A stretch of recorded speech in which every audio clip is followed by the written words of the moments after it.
If you hadn't known that these were the words of the Lord's Prayer, you might have recognized the content and the substance. But the vocabulary is really quite strange. The Beatitudes and the Lord's Prayer. And some of us, as children, were expected to learn from heart chunks of the Beatitudes and the Ten Commandments, and were expected to know the Lord's Prayer from a young age.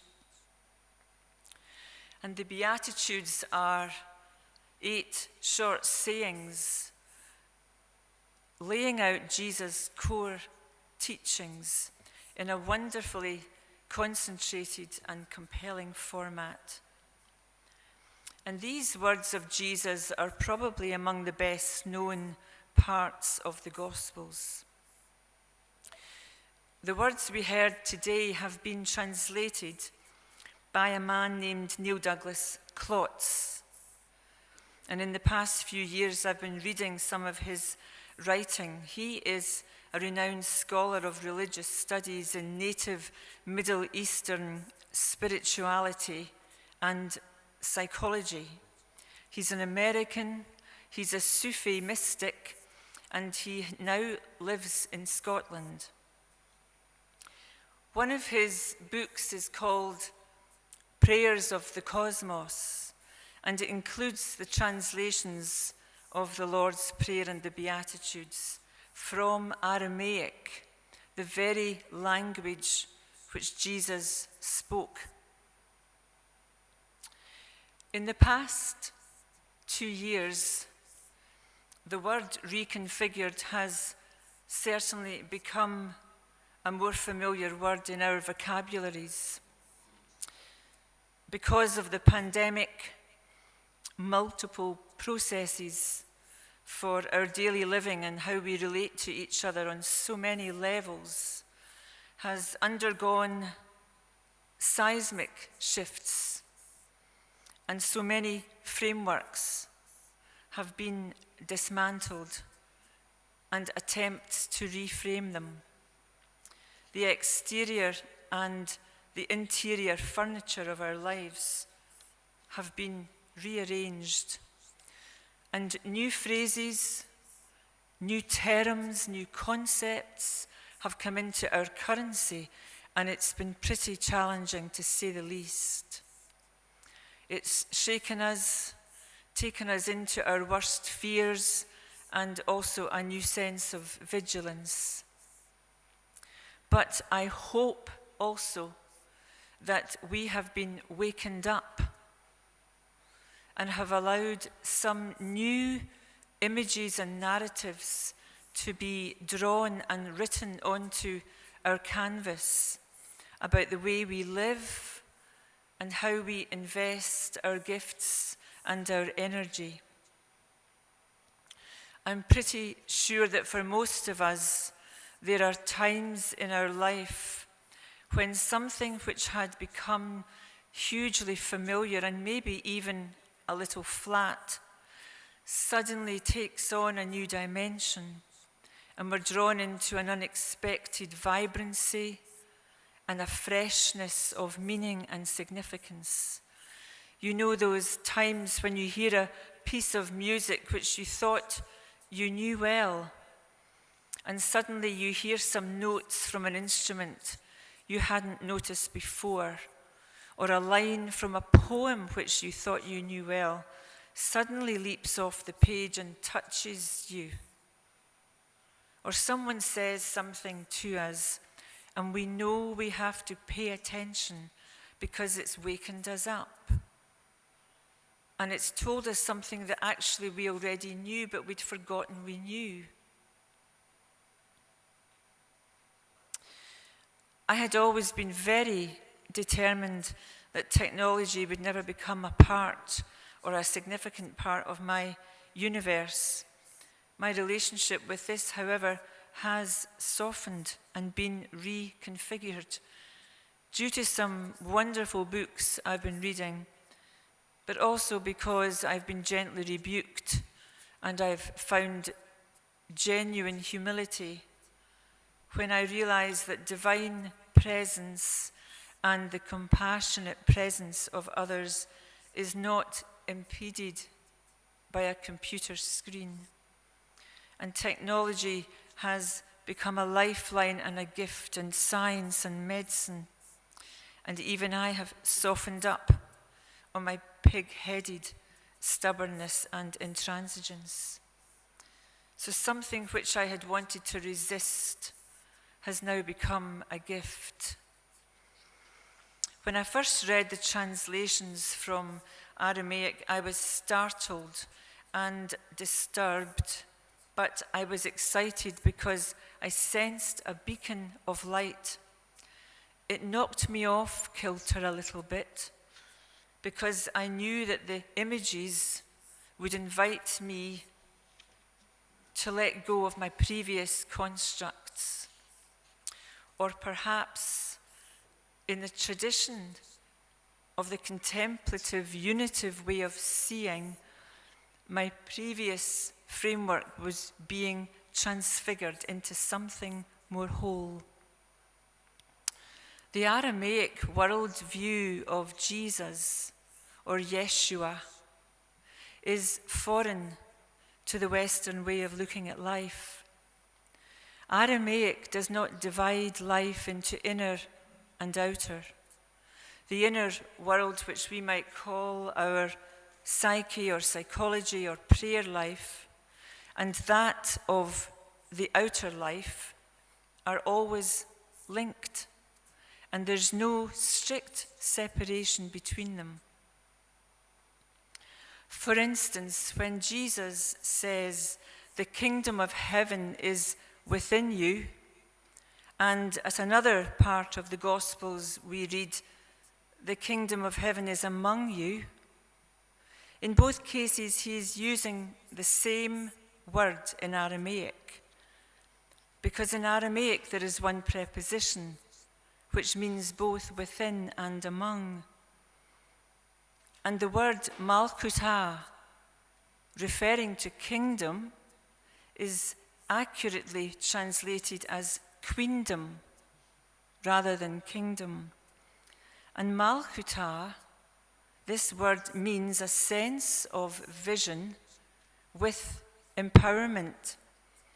And think of that phrase, a sense of vision with empowerment. The whole community receives the wisdom and the vision and is empowered to make changes, both inside and outside. So we allow it to arise within us rather than looking for it outside. Aramaic language is close to the earth and rich in images of planting and harvesting, and full of views of the natural wonders of the cosmos.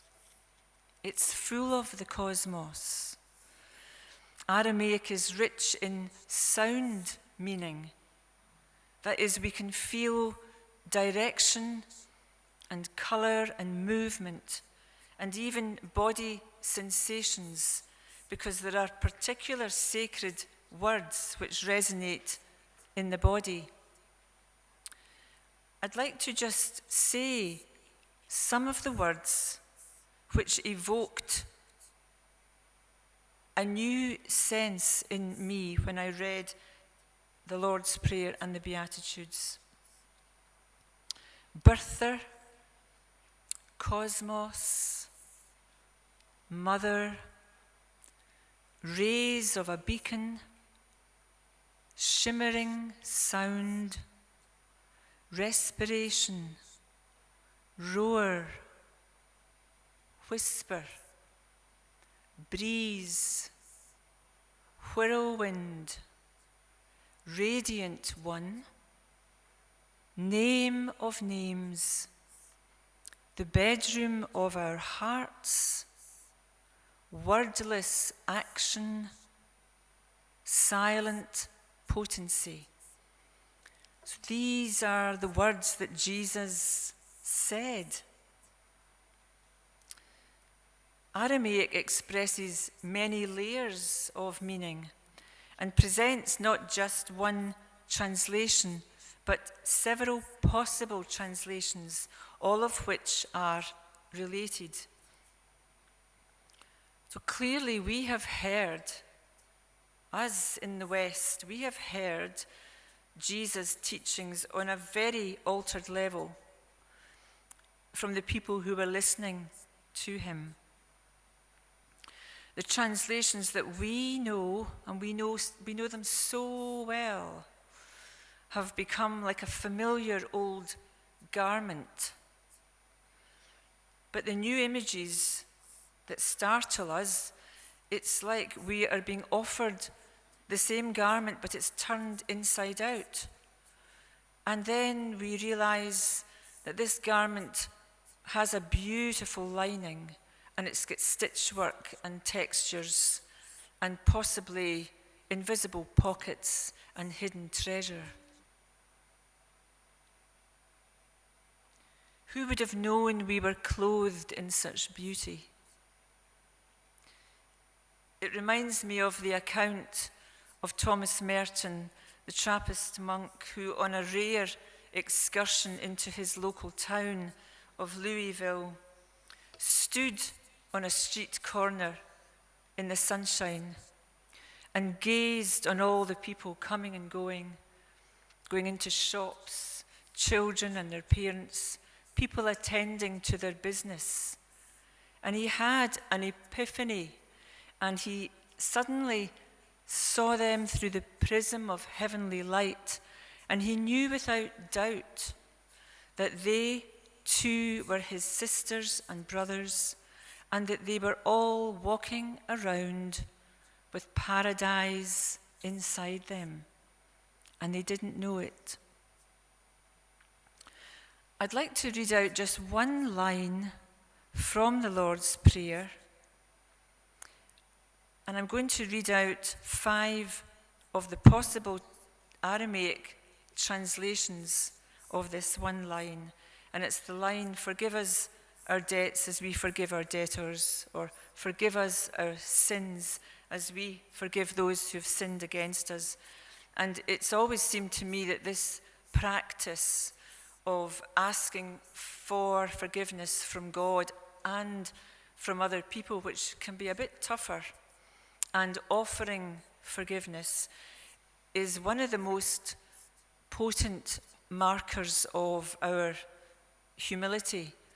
And I have always found that this recalibrates us constantly back to the true north of our spiritual compass. So let me read out these 5 Aramaic translations of this one line. Loose the cords of mistakes binding us, as we release the strands we hold of others' guilt. Forgive our hidden past, the secret shames, as we consistently forgive what others hide. Erase the inner marks our failures make, just as we scrub our hearts of others' faults. Untangle the knots within so that we can mend our hearts' simple ties to others.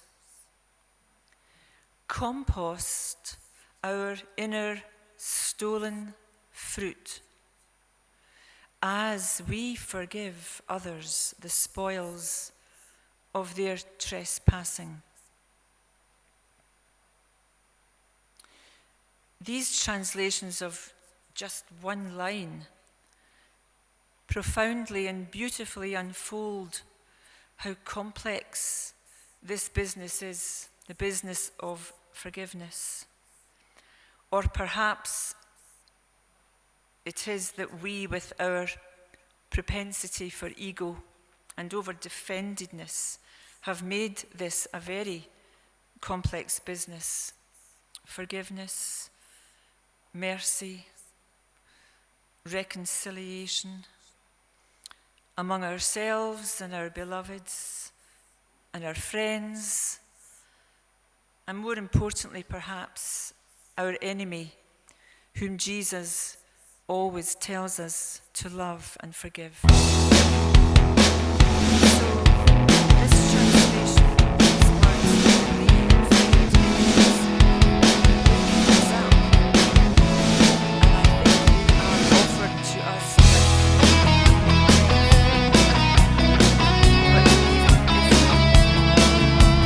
little about the mechanism and the metaphor, know that we can receive oxygen when we just stand and let go,